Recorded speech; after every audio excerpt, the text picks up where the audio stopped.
What is the issue in your area, and what are the local possible solutions when it comes to insecurity matters?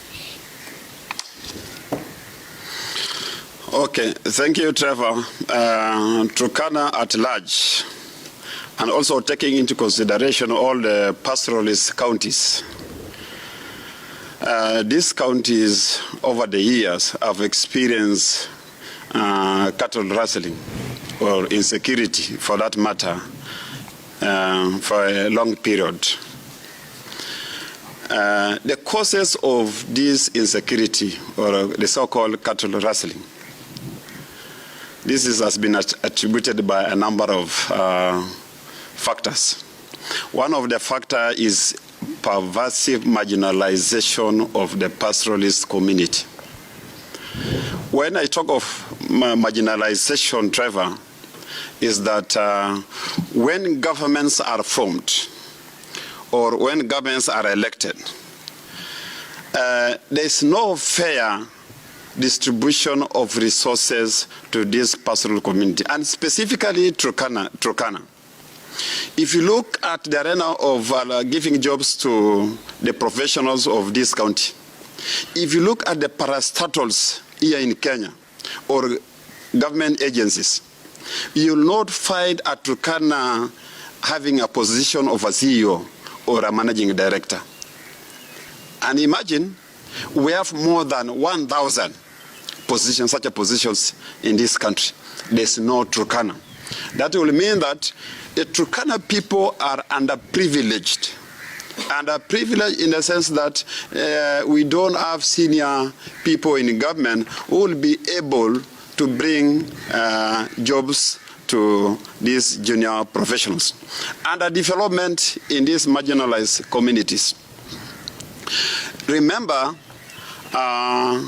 these other towns or counties have already developed by virtue of having senior people in government. When you have a very senior representative of the people in the national government, that senior representative is in a position of bringing development to their respective counties. Unfortunately, that is not happening in Turkana. If you look at the education sector, Trevor, quality learning, quality education is socio-economically and geographically determined. If you are not achieving in terms of academics, which is a crucial tool for future life chances, that county or that community is doomed. So Turkana County has always been marginalized, or the pastoral community has always been marginalized. If you look at the competition for limited resources as another factor contributing insecurity in these marginalized communities, there's competition for limited resources. We don't have grazing fields. We don't have water. The land, people are fighting for land. Like in our case, in Turkana South, our neighbors do not have a grazing field. They do not have grazing field. They do not have water areas. These guys come from the mountain, they come down the valley to graze in these valleys. So they are competing for this same resource that belong to the Turkana people. The politics of insecurity, Trevor. The prevalence of insecurity in the counties of Turkana, West Pokot, Marakwet, Baringo, and Samburu has always been recurrent in all political space. It has always been recurrent, if not the county at large. And this is contributed as a result. It is manifested in two forms.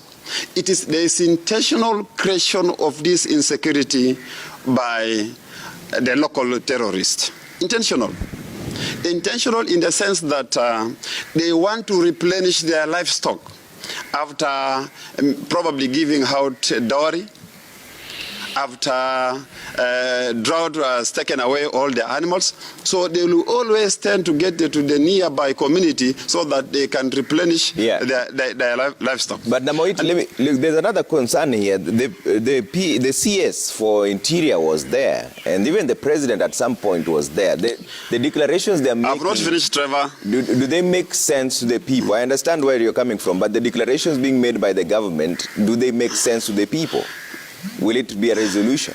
Trevor, let me just finish. Use of insecurity for political ends. It has come to our attention that some of our colleagues have taken advantage of these local terrorists. They promise that a lot, that they can facilitate them to these raids. So finally, lack of political will from all the governments. This is something very small for a government. The government that has all the powers, all the tools to get these people. Unfortunately, there is no government will. All the government that have been in place, they have been just talking, just the way Professor Kidiki is talking. Our president visited my constituency, Nakhale, during when he was launching the drought food. He made a very strong statement where he said he was daring the cattle rustlers to repeat the same act. The same day, 2 areas were raided. So these guys are daring. The government must take an action. The president of Kenya has a responsibility to protect the citizens and their property. And that is a constitutional right. Otherwise, as members of the community of Turkana, we will take the government responsible for not providing this security. Because they have been making settlements. They have been visiting us. But when they leave, the same things happen. These guys are motivated. Why? They are motivated that the government is not going to follow them. Imagine the government has structures on the ground. The government has structures.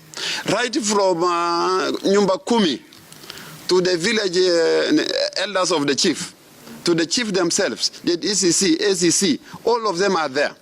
When animals are raided, they go to a particular place where these structures are there.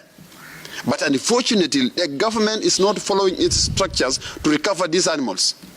And that's the problem. So the commitment of the government is not there.